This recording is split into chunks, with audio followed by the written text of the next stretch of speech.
नरेंद्र मोदी इस मुल्क में तारीख लिखना चाहते हैं। क्या तारीख लिखना चाहते हैं? कि मैंने इस देश को, गांधी अंबेडकर के देश को मैंने हिंदू राष्ट्र बना दिया। ख्वाजा अजमेरी के आस्थाने पर चादर बिछाइए, मगर आप जो चादर मुझसे छीनना चाह रहे हैं, मेरी मस्जिद है, आप हर मस्जिद को छीनना चाहते हैं। 22 जनवरी की बुनियाद 6 दिसंबर 92 को रखी गई। 22 जनवरी की बुनियाद 86 में ताले खोलकर रखी गई। 22 जनवरी की बुनियाद जीबी पंत ने रखी थी, इसीलिए तारीखी दिन है। आज मुल्क के 17 करोड़ मुसलमान भारत के वजीर आजम पर एतमाद भरोसा नहीं करते। 600 साल की मेहरौली की मस्जिद को बगैर को नोटिस दिए आपने डिमोलिश कर दिया। 1991 के प्लेसेस ऑफ वर्शिप एक्ट पर क्यों नहीं बोलते आप लोग? आप उस पर कायम है नहीं है। असदुद्दीन ओवैसी जी। मोहतरम चेयरमैन साहब, आपका बेहद शुक्रिया कि आपने मुझे सदर जमहूरिया के खुतबे पर बोलने का मौका दिया। सर, मैं हस्बे आदत और हस्बे रिवायत उसकी मुखालिफत में खड़ा हूं और सदर जमहूरिया के खुतबे को अगर आप देखेंगे सर, तो उसमें पूरे खुतबे में लफ्ज मुसलमान तो छोड़िए, लफ्ज अक़लियत भी इस्तेमाल नहीं हुआ है। और मैं बड़ी जिम्मेदारी के साथ आपके सामने अर्ज कर रहा हूं कि भारत में 14% मुसलमान जो आबादी के लिहाज से 17 करोड़ आते हैं, वो आज पिछले 10 साल में नरेंद्र मोदी की सरकार में अपने आप को एक गैर यकीनी कैफियत में पाते हैं। अपने सोचते हैं कि हमारी शनाख्त को खतरा है, हमारे वजूद को खतरा है। और मैं बड़ी जिम्मेदारी के साथ कह रहा हूं कि जज्बात में लाए बगैर कह रहा हूं कि आज 17 करोड़ मुसलमान अपने आप को ऐसा समझते हैं कि जिस जमाने में हिटलर के जमाने में यहूदी अपने आप को समझते थे। और उसकी मैं बताता हूं क्यों समझते हैं, बताता हूं आपको चंद मिनट में।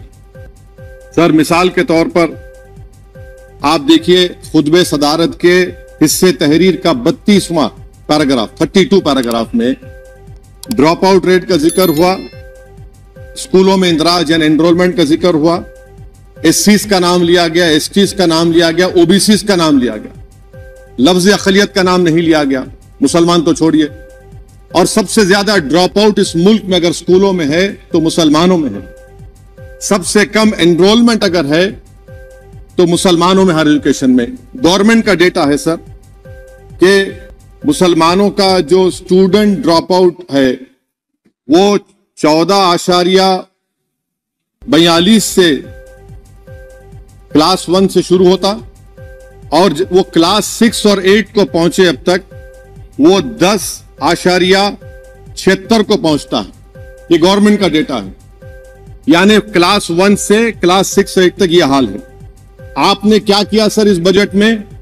प्री मैट्रिक स्कॉलरशिप को सिर्फ 9th क्लास तक महदूद कर दिया और इसमें आपने पैसे कम कर दिए प्री मैट्रिक स्कॉलरशिप में।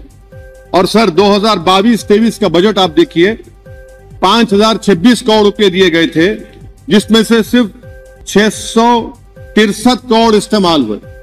अब आप आ जाइए सर, AISHE का डेटा है कि हायर एजुकेशन में मुसलमानों का 8.5 ड्रॉप आउट रेट हुआ है। 2020-21 में गवर्नमेंट का डेटा बता रहा है कि 1,80,000 मुसलमान हायर एजुकेशन में नहीं है।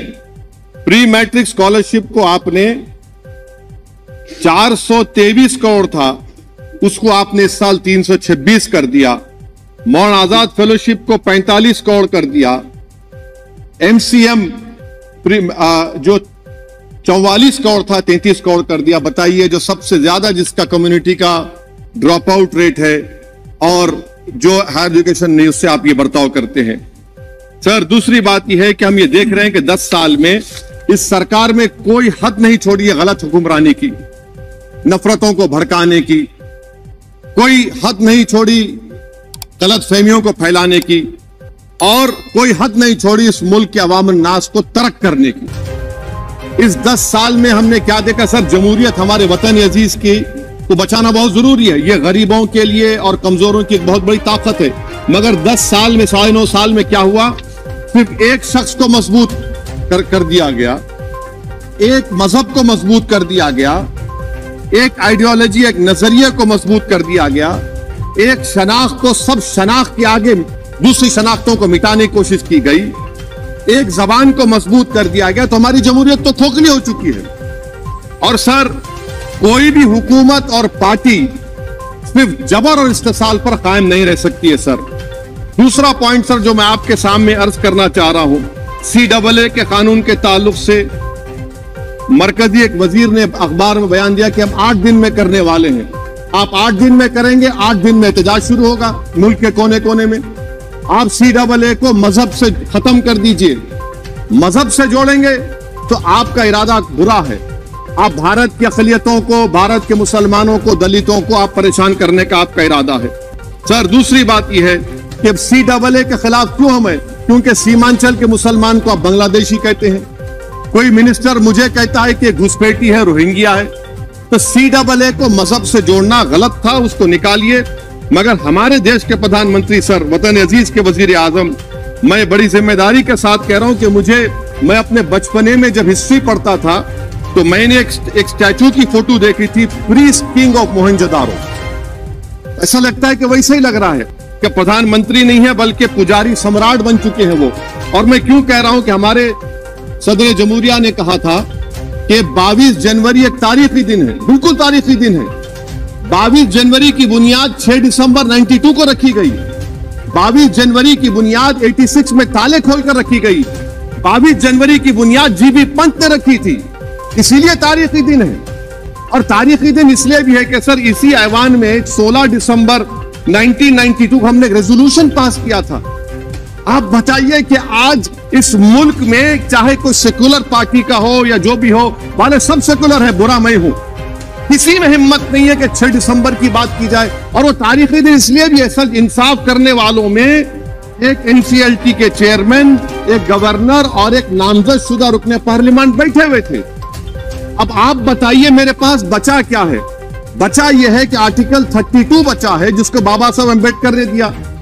आज मुल्क के 17 करोड़ मुसलमान भारत के वजीर आजम पर एतमाद भरोसा नहीं करते, बिल्कुल नहीं करते, बता रहा हूं, खुल के कह रहा हूं। अगर आप आर्टिकल 32 का ड्यू प्रोसेस ही खत्म कर देंगे तो फिर मेरे पास क्या बचेगा सर? क्या बचेगा? मैं तो यहां खड़े होकर वो सुप्रीम कोर्ट के मायानाज बेबाक वकील दुष्यंत दवे की तरह तो नहीं कह सकता। मुझे आज भी रूल ऑफ लॉ में भरोसा है, मुझे आज भी कानून पर, संविधान पर भरोसा है, मगर ड्यू प्रोसेस तो फॉलो होना चाहिए। ड्यू प्रोसेस फॉलो नहीं हो रहा। एक तारीखी दिन 22 जनवरी था, एक तारीखी दिन 31 जनवरी था। सर, रात के अंधेरे में अपील किए बगैर आप आरे लेकर रास्ता खोल देते हैं। क्या पैगाम दे रहे हैं सर? 600 साल की मेहरौली की मस्जिद को बगैर को नोटिस दिए आपने डिमोलिश कर दिया।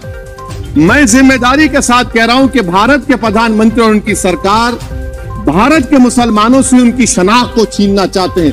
ख्वाजा अजमेरी के आस्थाने पर चादर बिछाइए, मगर आप जो चादर मुझसे छीनना चाह रहे हैं, मेरी मस्जिद है, आप हर मस्जिद को छीनना चाहते हैं। आप बताइए 17 करोड़ मुसलमानों को क्या पैगाम दे रहे हैं आप कि आप हर मस्जिद को छीन लेंगे मुझसे? फिर मेरा वजूद किस माने रखता है? मेरा शनाख्त क्या माने रखता है? रूल ऑफ लॉ क्या माने? अच्छा, 1991 के प्लेसेस ऑफ वर्शिप एक्ट पर क्यों नहीं बोलते आप लोग? आप उस पर कायम है नहीं है। आप 500 साल की बात करते, मैं आपसे कहता हूं भाई 500 साल पे मत जाइए, बौद्ध पे जाइए, जैनिज्म पे जाइए, शैविज्म पे जाइए, कहां रुकेंगे? अरे इस देश को आजादी मिली 47 में, संविधान मिला हमको बाबा साहब अम्बेडकर का बराबरी का। उससे पहले तो राजा रजवाड़े थे, जमहूरियत नहीं थी, लोकतंत्र नहीं था, मगर आप उसको उस बारे में लेके जाते। अरे 500 साल आगे क्या होगा बताइए? आप किसी एक सिविलाइजेशन, सर अंग्रेजी में किसी ने कहा था, civilisation can not be rewritten by hatred, history can not be corrected by demolition. आप ये नहीं कर सकते। और मैं उम्मीद करता हूं कि जब मौर्ख तारीख लिखेगा, नरेंद्र मोदी इस मुल्क में तारीख लिखना चाहते हैं। क्या तारीख लिखना चाहते हैं? कि मैंने इस देश को, गांधी अंबेडकर के देश को मैंने हिंदू राष्ट्र बना दिया। मैं उम्मीद करता हूं कि हमारे भारत के हमारे हिंदू भाई देश के प्रधानमंत्री की सोच को नाकाम करेंगे, उन पर है। अब देखते हैं क्या होता है। सर, नेबरहुड फर्स्ट की पॉलिसी है, नेबरहुड फर्स्ट क्या हो रहा है सर? हम सोशल मीडिया के जरिए फॉरेन पॉलिसी चला रहे हैं। मालदीव छोटा मुल्क, वो हमको आंख दिखा रहा है, चीन की गोद में बैठ गया। हमारे लद्दाख में हमारे जो लोग जानवर को लेकर घास चराए जाते, वहां पर चीन की आर्मी आके रोक रही। बताइए, बांग्लादेश चीन की गोद में बैठा हुआ है, आप गैलेंट्री अवार्ड दे रहे हैं, क्यों दे रहे हैं? कि चीन बैठा हुआ है। तो आपका बफर जोन गया कहां भाई साहब? आपका बफर जोन तो कहां गया नहीं मालूम, गायब हो गया बफर जोन। और दूसरी बात सर, आप ये भी देख लीजिए कि यहां पर मैं आपको इंपॉर्टेंट पॉइंट ये बताना चाह रहा हूं सर। ये हम बोलते हैं India middle east economic corridor, कितना पैसा है बताइए, वो नहीं बताया जाता। अच्छा सर, सबसे तकलीफ की बात मेरे लिए है कि भारत ने यूनेस्को का इलेक्शन पाकिस्तान से हार गया। हम पाकिस्तान से हार गए, ये आपकी फॉरेन पॉलिसी है। यूनेस्को का इलेक्शन हम पाकिस्तान से हार गए। अच्छा, मामला इजराइल का, फलस्तीन का, गाजा का आया। अक्टूबर में 10,000 लोग मर गए, हमने यूएन में सीज फायर की तायीद नहीं की। दिसंबर आया, 20,000 मर गए, तो हमने तायीद कर दी। क्यों तायीद की? क्योंकि ग्लोबल साउथ को हमको फॉलो करना पड़ रहा। भारत ग्लोबल साउथ को फॉलो कर रहे, मेरे लिए तकलीफ की बात है। यह आपकी नाकामी का बहुत बड़ा सबूत है। इसीलिए हम बता रहे हैं कि यह सरकार की बहुत से नाकाम। अच्छा, अलीगढ़ मुस्लिम यूनिवर्सिटी, आखिरी पॉइंट, अलीगढ़ मुस्लिम यूनिवर्सिटी। सर, आप उत्तर प्रदेश से आते हैं सर, 81 में एक्ट पास हुआ। हमारा लॉ ऑफिसर कोर्ट में कहता है कि मैं पार्लियामेंट के एक्ट को नहीं मानता। कैसे नहीं मानते सर?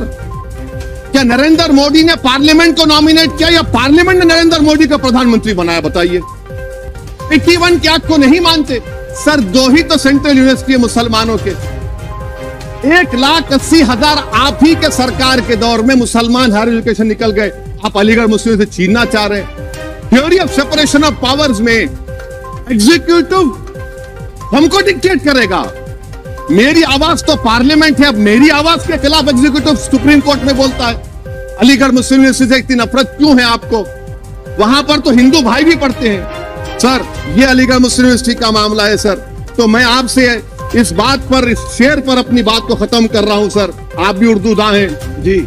मसीहाओं को जब भी आवाज दी है, अहमद फराज का शेर है जी जी, मसीहाओं को जब भी आवाज दी है, पलट कर आ गए हर बार कातिल। मसीहाओं को जब भी आवाज दी है, पलट कर आ गए हर बार कातिल।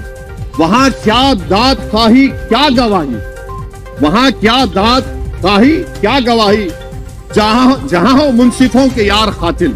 सर, मैं फिर से हुकूमत से मुतालबा करता हूं कि अल्पसंख्यक समाज के बजट के स्कॉलरशिप को आप डिमांड ड्रिवन करिए। भारत के प्रधानमंत्री, प्रधान सेवक रहिए। आप कोई प्रीस किंग मत बन जाइए। आप जीतेंगे, कौन जीतेंगे देश तय करेगा। मगर याद रखिए, 17 करोड़ मुसलमान आज गम और गुस्से में हैं और इस बात को महसूस कर रहे हैं, इस बात को महसूस कर रहे हैं कि प्रधानमंत्री को हम नोट नहीं दिए, मगर हमारा प्रधानमंत्री है। आखिर ये प्रधानमंत्री 17 करोड़ मुसलमानों की उनकी शनाख्त को कैसे मिटा रहे हैं, कैसे उनको आप मार्जिनलाइज कर रहे हैं। इसीलिए सर, मैं उम्मीद करता हूं कि हमारे सेकुलरिज्म जो है, वो मैं पॉलिटिकल सेकुलरिज्म कभी नहीं माना। जो सेकुलरिज्म संविधान में लिखा गया, उसकी हिफाजत करेंगे। मुल्क अहम है, वरना याद रखिए, आप चुनाव जीते हैं हारे, मगर अगर आप 17 करोड़ एक जनता को आप गैर यकीनी कैफियत पैदा कर देंगे, ये देश के हित में नहीं होगा। बल्कि हम तो उम्मीद कर रहे हैं कि ड्यू प्रोसेस अदालत फॉलो करेगी। अदालत अगर एक तरफा फैसले करेगी तो गलत होगा सर। बहुत बहुत शुक्रिया।